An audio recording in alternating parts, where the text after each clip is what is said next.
Hello, I am Nadz, a comedian from London who has Palestinian and Irish origins. And I guess I'm here to talk about Palestine.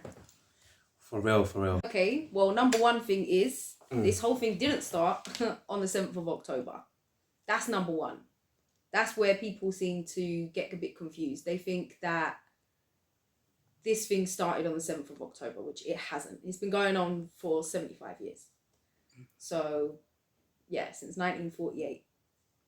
And what is the reason that people like me and a lot of people around the world all of a sudden they're starting to, to notice what's going on? Like, what is the reason now, like the media or whatever has really, started throwing it in our faces, letting us know what's really going on, if it's been going on for a very long time, innit? Because I've heard it. Yeah. Like, what is the reason for that? Okay, I think it's a mixture of things. Okay. I think where social media is quite popular now rather than 75 years ago when it wasn't even about, no internet, nothing, these things were hidden. But what actually happened was on the 7th of October, the Hamas group, basically they went, they were at a music festival and, they opened fire, whatever, blah, blah, blah. How long ago was that when they opened fire? 7th of October. Okay, cool. Yeah, 7th of October. And then what happened after that was Israel basically was like, swear down. Swear. You thought you could get us back.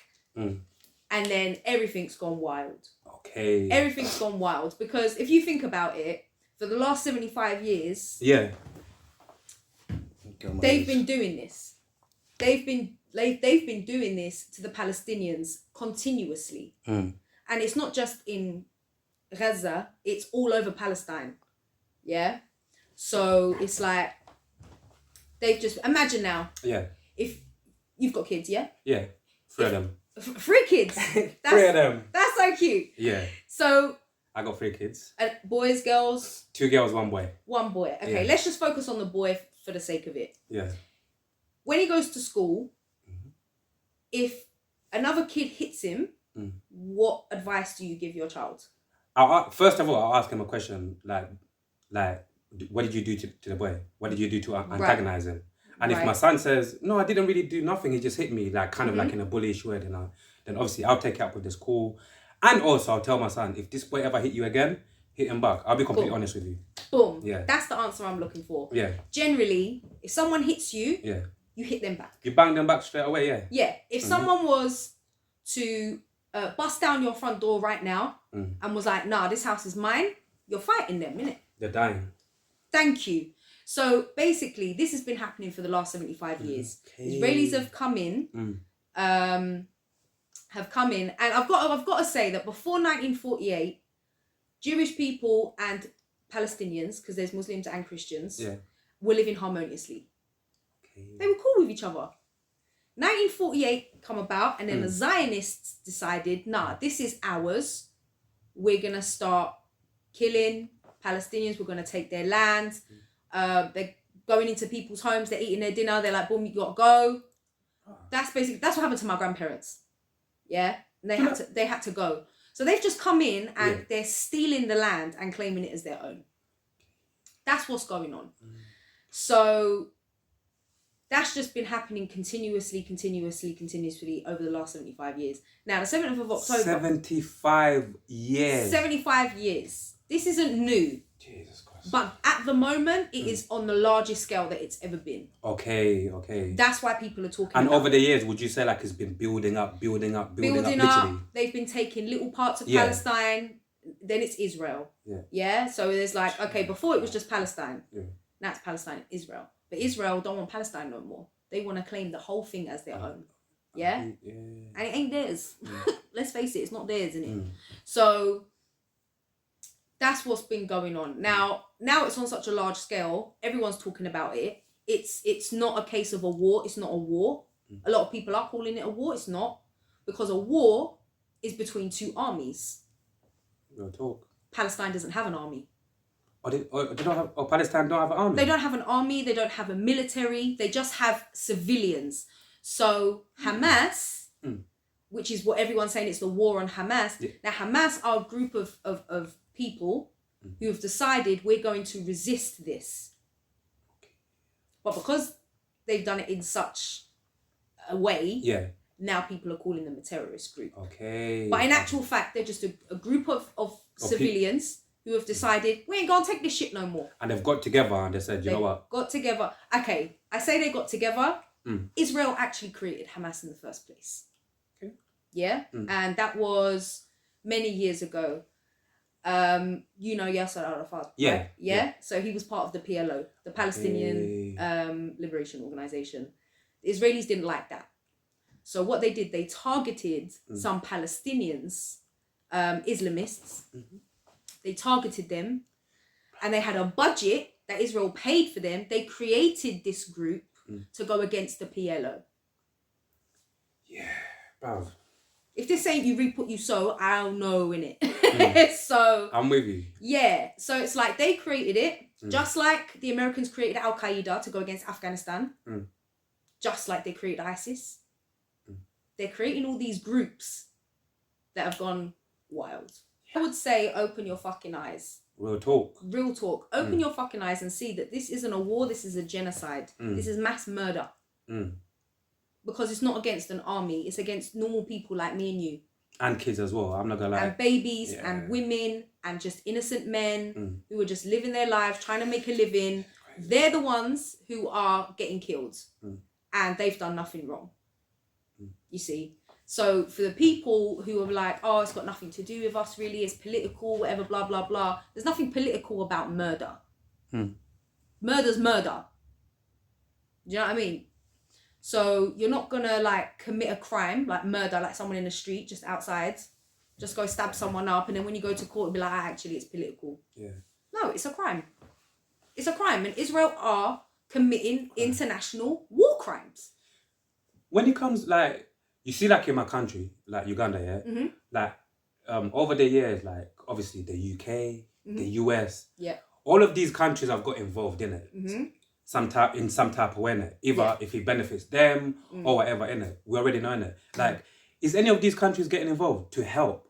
To help? Yeah. Are you joking me? The UK, America. Talk to us, like, big one thing. Right, so America are funding the weapons for this. They're giving the weapons to Israel, yeah? Why is it always these They're guys? funding Israel. The UK is so far up America's arse, it's practically coming back out their mouth again. And the UK are doing the same thing.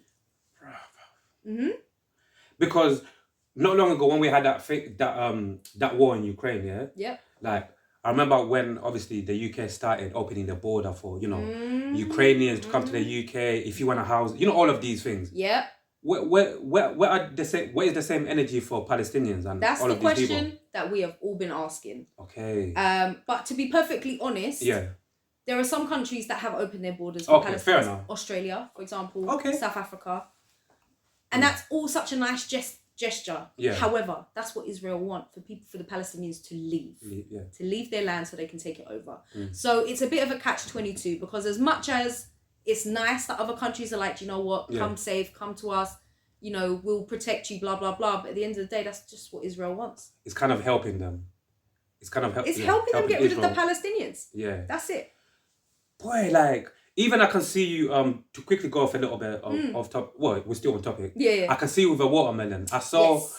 I did this on purpose, like a lot of your videos, like, because I wanted us to proper sit down and I wanted like mentally for me to kind of be like fresh. So obviously us having this conversation now, for me to really taking in a lot of the things that we're going to speak about for the first time. So I saw a little bit of the watermelon and I've been seeing it for, you know, not all over the place, but in different places. Like, what is the watermelon thing about? I love watermelon, by the way. We all do. What about the watermelon? Right, so the watermelon was actually from the past. There was a 6-day war in Israel years ago. Okay. Separate from 1948 and 7th October, there was a 6-day war. And then after that, the Palestinian flag was banned. In their own country, you weren't allowed to wave your own flag. Imagine that. Yeah? But the people who were protesting, they used the watermelon. And the reason they used the watermelon is because it's the same colours as the flag. Okay. So anyone, even though they're allowed to fly the flag now, some people they like to use the watermelon as a sign of solidarity. Yeah. Okay, now I completely understand. You with it? Yeah. And how long ago was that again? How long ago, that like, was roughly? in the, I want to say 60s. Like around those times, like around 60s or those 70s? times. Yeah. Okay. So, yeah. That you're saying, moving forward, what is the answer? Okay. If you get what I'm saying, moving forward. What is the solution? What is the solution? Okay. Yeah. The solution is for a permanent ceasefire, but the thing that people are protesting for when they're asking for a ceasefire now, and all the protests, that's what the thing is. Ceasefire now. Yeah. People writing to their MPs, ceasefire now. However, that ceasefire they're asking for is only in Gaza. Mm-hmm. When in actual fact, there needs to be a permanent ceasefire all over Palestine. Because there was a 5-6 day break recently, like a truce for like a few days. Okay. Yeah. Best believe the Israelis were still killing and targeting people outside of Gaza because only the truce was in Gaza. But they were still killing people in the West Bank. They were still killing people in Jenin. They were still killing people elsewhere because that truce didn't fit. So a lot of people are talking about a ceasefire, but it's unfortunate that they're really only talking about the ceasefire in Gaza. I think a solution would be a permanent ceasefire for the whole of Palestine. And just give them a chance. Like, a lot of people have been donating to charities and stuff. That's good. A lot of people have been donating, but the thing with the donations is that it's not going to be able to come really into effect right now. That money's going to be needed once the ceasefire's there to rebuild Palestine. To rebuild the whole country. To rebuild, get money flowing again, and all of the buildings that got destroyed, all of like, the shops, to really rebuild basically the whole country. That what's the word? The is it infrastructure or the basically to build shops, to build all of the infrastructure, the houses, businesses, exactly, all of that. Yeah. Because in Palestine, a lot of people rely on the money from olive trees. Okay. So is that one of you guys is like one of your main imports? It's just a Palestinian thing. Okay. Olive trees. Olives, and olive trees take many years to grow. To grow. And then once it's established, you can make olive oil. Palestinian olive oil is the best. All of the rest of it. And that's where a lot of the money comes from, the olive. They've all been destroyed. So everyone's businesses and livelihoods are gone.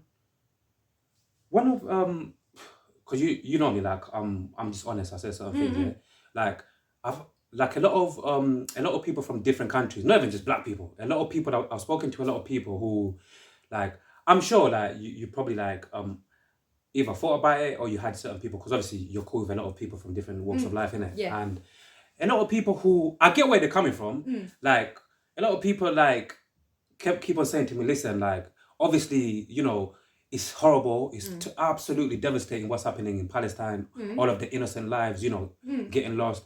But it's like a lot of people have got this vibe of like, they don't know how to feel because in their own, like they feel like in their own country, like in their own like environments, wherever they come from, it feel like nobody's really shining a light on what is going on in their countries. You get what I'm saying? Yeah. Like for people that feel like, oh, it's not fair, or however they feel, because it feels like there's a lot of light getting shined upon, obviously, Palestine. And they feel like, like, this is going on in our country. This is going on with our people. Yeah. How come nobody is really, really caring? Like, for them kind of people, on a real one, like, what would you say to them kind of people? Who, I can understand. Yeah. Because, I mean, it's just normal, everyday thing. If someone's got an issue, like, say you've got a problem, and I've got problems, I'll be like, this is too much. I've got my own problems. So, I can understand it. Yes. But in order for solutions to happen in other countries, you can't tackle them all at once. One thing at a time. I agree. Yeah? Yeah. So it's like, okay, so everyone at the moment is talking about Palestine. Yeah. But it's not to say that we've forgotten about Congo and Sudan. Because the same fucking shit. Yeah. I mean, it's a bit different in Sudan because it's more like like it's between two like armies or two political. It's more political in Sudan, and people are getting caught in the crossfire. But Congo is very similar to Palestine. There's a lot. I mean, it's a different reason, but it's still a genocide. There's some similarities. Yeah, it's still a genocide at the end of the day, and it's devastating. Because innocent lives are getting lost as well. Innocent lives, people are getting killed for resources. Yeah. Do you know what I'm saying? Mm-hmm. And even though Palestine is more like a Palestine-Israel, I don't even want to use the word conflict, but I will in this instance. Yeah. Even though it is kind of like a conflict between Israel and Palestinians, underneath Palestine, there is billions of dollars worth of gas. Okay.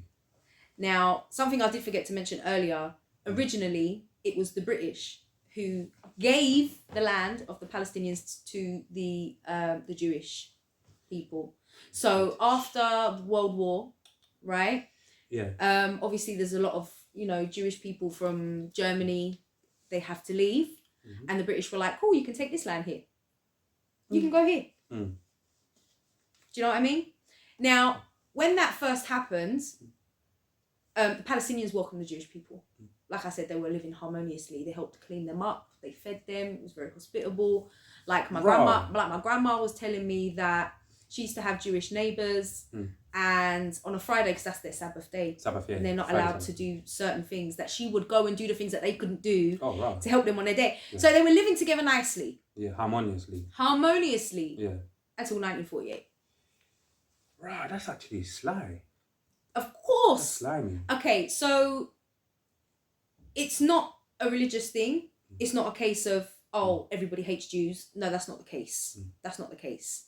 Because there is a difference between a Zionist Jew and a non-Zionist Jew. The problem is with the Zionists. Now, Zionism only came about 100 years ago. Yeah. But how long's Judaism been about? Thousands of years. Exactly. So it's like, yeah, you'll see rabbis saying that this isn't okay. You will see videos online of non-Zionist Jews getting beaten by the Zionist Jews for speaking up for Palestine. Okay. They're fucking up their own people. Literally. And a lot of like the Jews, like the rabbis and stuff, they're actually saying like this Zionism is not okay. The Zionism is not part of the religion. It's actually against the religion what they're doing. So it's not a religious thing. It's more like, you're Zionists, you're murderers, you need to stop. So going back to the gas thing that I was telling you about, which is very interesting, because Rishi Sunak, our lovely Prime Minister. Yeah, I'm not sure about that. I'm being very sarcastic. Yeah, I see. Sorry, I got a hiccup. No, I got so angry with him, I got a hiccup. Now, Rishi Sunak his wife or something signed a deal with BP, the petrol, the gas. BP, yeah. And it just so happens that that's part of Israel's thing. So they're making money from this genocide, and that's why they don't want it to stop. Jesus Christ, brother. It's a lot. Yeah, it's a lot, isn't it? It's a lot. Jesus Christ, man. Yeah. Oh my God. Like, that's why, like, you see, when you talk about when you break down certain things and you keep on going in a rabbit hole, you keep on finding different things. Yep. Jesus Christ. So like, moving forward, like, what's gonna happen, like? And you know what? Let me even ask you something unique, yeah, honestly, because time ago, I interviewed basically, like, one of these conspiracy people. Yeah. And one of the things that I think I asked him online, it's like every day, you're doing research on all of these things. Obviously, it's like you're trying to wake people up, but you're like, in terms of like your mental health, your mental after a while, like, bro, how do you do it? So even asking you, like, personally, obviously, like you said, this has affected you, your family, and a lot of people, that you're connected to back in Palestine, like, where are you mentally? Honestly, like, real Honestly? talk. Yeah, mentally. How is your mental like? My mental health is fucked. Okay, when I close my eyes at night, when I go to sleep, I see dead babies. I see babies with half their skull and their brains coming out. I see people getting killed. The first thing I do when I wake up in the morning is check on the people who are actually reporting live from Palestine, the people who I've been following, and a lot of people around the world have been following. Yeah. Are they alive or dead? I don't know. People like, I don't know if you follow them. If you don't and you're really interested, I suggest you do. Yeah. One guy is called Martez Azeza. Okay. another girl called Bisan, another guy called Saleh. Like, there's a lot of people. Actually, there's an American. I mean, I want to say American. He could be Canadian, and if that's wrong, they don't come for me in it. Called Sean King. Sean King. Sean King. Okay. He's not even Arab. Why is he? He's mixed race. Okay, mixed race. He's mixed race. He's not even Arab, and he is consistently posting and sharing what the hell is going on over there. Another Arab guy in America called Khalid. Oh my god, I can't remember. Is it Bayoun or something like? I can't remember. My first name is Khalid, yeah? Khalid, yeah. Okay. So it's like, there's a lot of people who, okay, Khalid and Sean, they're not in Palestine. Yeah. But my first thought, let me just check on these people. Are they still alive? When was the last time they posted? Yeah. This, that, and the other. Like, I'm struggling to sleep. Like, it's a lot. I think about it all day long. Are you talking to someone? What am I supposed to say? Like, my people are getting unalived. What am I supposed to say? Yeah, I hear you, man. Do you know what I mean? Yeah, I hear you. You've just got to, like, the Palestinian in me is resilient as fuck. Yeah, I hear you. I could have all of these problems, but I've still got to carry on. Yeah, Jesus Christ, Nadz, I'm just thinking it. Right. I've got to carry on. Yeah. I'm seeing all these horrific things on a daily basis. Yeah. We've just got to crack on. I'm not gonna lie. I'm stuck for words. I've usually like you can even say I usually got so much like to say, but honestly, like it's a lot. Imagine every day you see people getting killed. That's never gonna leave your brain. Yeah, I'm not gonna lie. I'm gobsmacked. I'm not gonna lie. I don't even know what to say. Yeah. What? So yeah, because I'm even thinking. You know, usually sometimes people say talking to someone maybe might help to get off your chest and whatever. There's nothing talking anything can do. The only thing that has given me some kind of comfort is actually attending certain events for Palestine, talking with other Palestinians where we can share our grief together, because technically we're all grieving. I hear you. We're all mourning, we're all depressed, but talking with someone else who's going through the same thing is actually really comforting. And I suppose if that's what you want to call talking, then I guess I am talking to someone. But what about some of your relatives, like like, do you go back and obviously every day? Do you go back and forth with them with it as well? Where are they, like mentally? If you okay, you know what I mean? It's a hard one with that, because obviously a lot of my relatives are a lot older. They're like, my dad's age. And because they're kind of so used to this shit happening, it's kind of like, it's sad, but what can we do? No one's helping us. One of them ones, No one's helping us. No one cares about us. Fuck. What do we do? We can't do anything. So I'm doing as much as I can. I'm trying to do, sharing stuff on my stories from other people that are like things that are happening, things that are in the news. That's not the Western media. Fuck the Western media. BBC, suck your mum. You heard it from me, innit? Real. Yeah. On the red chair. You heard on the red chair. You heard me on the red chair. Suck your mum, BBC. BBC? With a bass. Suck your mum. So, and I've done videos about the BBC and how they're breaking their remit. Because we pay a TV license for them to follow guidelines, which they're not following. So why are we paying that? I've done loads of videos. I've done videos about this. I've done lots and lots of videos to try and bring awareness, to educate, to do all of that stuff. I've been to the protests. I'm doing certain shows to raise money for the charity. And sometimes I feel like I'm doing all of this stuff, but nothing's changing. I think with the BBC, again, because me, I like to talk about things that, not because, we're the smartest people in the world, but when something just stay in your face.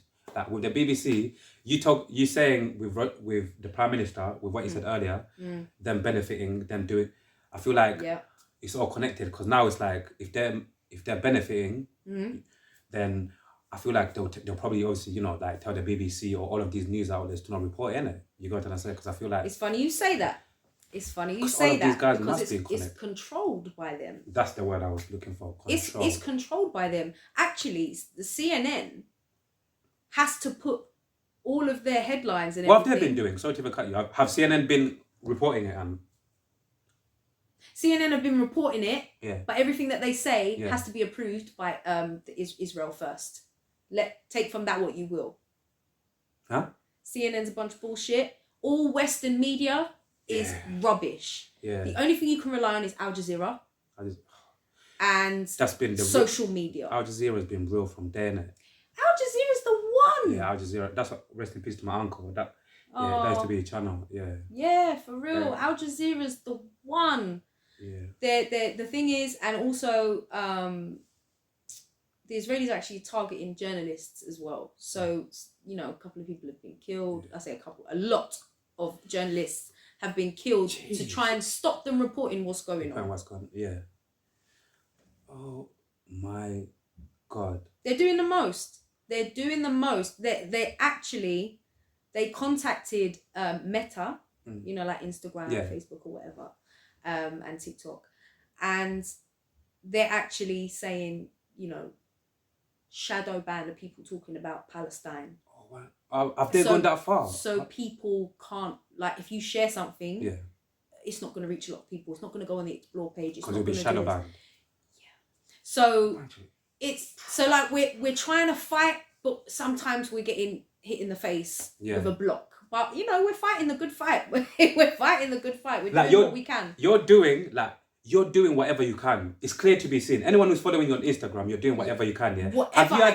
Have you had any issues, like, in terms of like Instagram kind of moving funny, moving booky, in terms of like some of the things that you're saying? I've been shadow banned a few times. Oh fuck! I've been shadow banned a few times. TikTok is actually the more difficult one. TikTok? Because TikTok is more open to people who don't follow you. I hear you, yeah. Whereas Instagram's more like, oh, you show up on someone's feed. Yeah. If they follow you. It's by luck if someone else who doesn't follow you will see the video. They find you. TikTok is more like, it's not really about who follows you. It's about anyone in the world. Yeah. And with that comes a lot of hate, comes a lot of comments, comes a lot of reports. Jesus. Well, some people like would report your videos to... Yeah. So a couple of my videos got taken down. Like on TikTok? On TikTok, and I've had to appeal it to be like, I'm not breaking no fucking guidelines, you best put when I was back. interviewing that, the only time that happened to me as well, when I was interviewing that conspiracy theorist guy, where they take it down or whatever, and they say like you can appeal or some shit like that. Yeah. So, I don't know if you saw the video where I was kind of joking about the hostages, or talking about the differences between the hostages being released from Israel and the ones being released from Did you post that one on TikTok or Instagram? Both. Yeah, I think... I was wearing a bally. I think I saw a video of you wearing a bally. But again, like I said, I've been trying... I've been seeing a lot of videos. But again, because I feel like I wanted you... Like, when we're sitting here, right here, I wanted to be like one of them people where it's like, I feel like maybe I don't really know much. And then through this conversation, I could really, really take in everything that you're saying. Yeah, for real. Yeah. So, that particular... video where I was wearing a bally, and it was only because I was wearing a bally, but the things that I was saying was more like, it was a bit jokey. Okay. It was like I was talking about the differences between the hostages being released, the differences. It was very lovely, it was very when they were being released from Hamas. You put in like your own sense of humour. Basically, yeah. Now TikTok took that down, saying that it was, what was it? Violating the it was the guidelines and some shit like that. Extremism, extreme violence, or something along that line. Extremism. Or I can't remember the exact term, but it was more like basically saying that I'm promoting terrorism. I was like, brethren, watch the video. I appealed it. Yeah. And I was like, you must watch this fucking video in it, because I wasn't doing anything like that. And then they put it back, luckily. But I've had videos taken off and appealed and rejected. It's like they're really trying to hide what's going on. Yeah, man. Now, we're moving, obviously, like, one thing I wanted to proper, like, speak to you about as well is we're moving into, like, Christmas is coming. Yeah. New Year's Eve is coming. Before you know, we're moving into what people usually call the festive period, right? And human nature, with a lot of people, like, I'm going to be watching, like, really, really closely. It's like, chances are certain people probably, like, you know, going to kind of, like, which they shouldn't forget, but you know, like how some humans are probably gonna forget and just focus on Christmas and New Year's Eve, and before you know, New Year, and then people, it's like, are you, maybe scared is the wrong word, but like, have you thought about that in terms of like, maybe this period might come, and then before you know, early next year, it's like a lot of people have forgotten about it by default, and then just getting on with their own lives? I feel like that's slightly happening now because people are getting fed up and they don't know what to do, which is understandable, because like we're doing what we can, but we're not getting listened to, so like, what do we do? Give up? And I can understand that. Yeah. But you got to keep fighting the good fight, because you got to keep talking about it. You can't forget about it until it's done. That's it. Enough is enough. Mm-hmm. But what I would say to those people who are concentrating on Christmas, where was Jesus born? Where was Jesus born? I said he was born in. Was he born in Israel? Bethlehem. Yeah. Was he died in Israel? Bethlehem is in Palestine. Oh, Palestine. Boy. Oh, shit. Yeah. Sorry. You see that? At least I'm honest. I don't. You know what I'm saying? Like, so what? Jesus was born in Bethlehem. Bethlehem is in Palestine. Jesus is Palestinian. So just fucking remember that when you're eating your turkey, innit? Yeah? So it's like, and check this. Bethlehem, for the first time, right, this year, has cancelled Christmas. There's no Christmas festivities this year in solidarity with what's happening elsewhere in Palestine. Christmas is cancelled in Bethlehem. Yeah. The place where Jesus born, where Jesus Christ was born. But then how ironic, all around the world, people are still going to be celebrating Christmas. Yeah, and guess, this is the joke, yeah? So Jesus is Palestinian, born in Bethlehem, however many years ago. Yeah. But people only think that Palestine didn't even exist. Like, they say Palestine never existed. It's Israel. I'm sorry, but Bethlehem is in Palestine. That was there how many years ago? I'm sorry, but it didn't just, you know what I'm saying? So that's my advice to people, to the good Christians who are staying out of it. Just think about that.